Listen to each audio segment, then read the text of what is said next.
ఉంటాం. ఆర్టీసీలోని CCS office కోసం 4 కోట్లతో ఫ్లాట్, కార్యాలయానికి అద్దె లేదు, కనీసం కరెంటు బిల్లు కూడా లేదు, సభ్యులకి అంత సౌకర్యంగా ఉంది. కానీ పాలక మండలికి నచ్చలేదు. ఉచితంగా ఎందుకంటూ 4 కోట్లు ఖర్చు చేసి ఫ్లాట్ కొనుగోలు చేస్తుంది. ఇంత ఖర్చు చేసిన సభ్యులకు అనుకూలంగా ఉంటుందంటే అడ్రస్ కనుక్కోవడం కూడా కష్టం. మరి ఎవరి స్వార్థ ప్రయోజనాల కోసం చేస్తున్నారు? ఏపీఎస్ఆర్టీసీ ప్రధాన కార్యాలయం ఆర్టీసీ హౌస్లో జరుగుతున్న చర్చ ఇది. క్రెడిట్ కోఆపరేటివ్ సొసైటీ కార్యాలయం ప్రస్తుతం విజయవాడ బస్టాండ్ ప్రాంగణంలోని ఆర్టీసీ హౌస్లో ఉంది. రూపాయి కూడా అద్దె చెల్లించాల్సిన అవసరం లేదు. అలాంటిది ఎక్కడో 6 కిలోమీటర్ల దూరంలో 4 కోట్లు పెట్టి ఫ్లాట్ ఎందుకు కొనుగోలు చేస్తున్నారు? ఈ డబ్బు బ్యాంకులో వేసిన ప్రతి నెల 3 లక్షల దాకా వడ్డీ వస్తుంది. యాజమాన్యం ఉచితంగా ఇవ్వబోమని అంటే అదే ఆర్టీసీ హౌస్లో ఇతర ఆఫీసులకు ఇచ్చినట్టు అద్దె లేదా లీజుకి తీసుకోవడానికి ఖాళీ ఉంది కదా.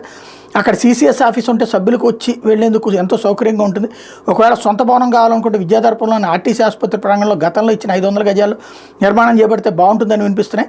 సీసీఎస్ పాలక మండలి స్వలాభం కోసం ఫ్లాట్ కొనాలని నిర్ణయం తీసుకుందని, ఏదో మమానిపించేందుకు ఈ నెల 26న తీర్మానం చూపించి ఇప్పటికే చేసుకున్న అగ్రిమెంట్ ప్రకారం భారతీనగర్లోని కొనుగోలు చేసేందుకు సిద్ధమైందని చెప్తున్నారు. ఈ భవన నిర్వహణలతో పాటు విద్యుత్ బిల్లులు, ఇతరత్ర ఖర్చులు అన్నీ కలిపి నెలకు 2 లక్షల రూపాయలకు పైనే వస్తాయని చెప్తున్నారు.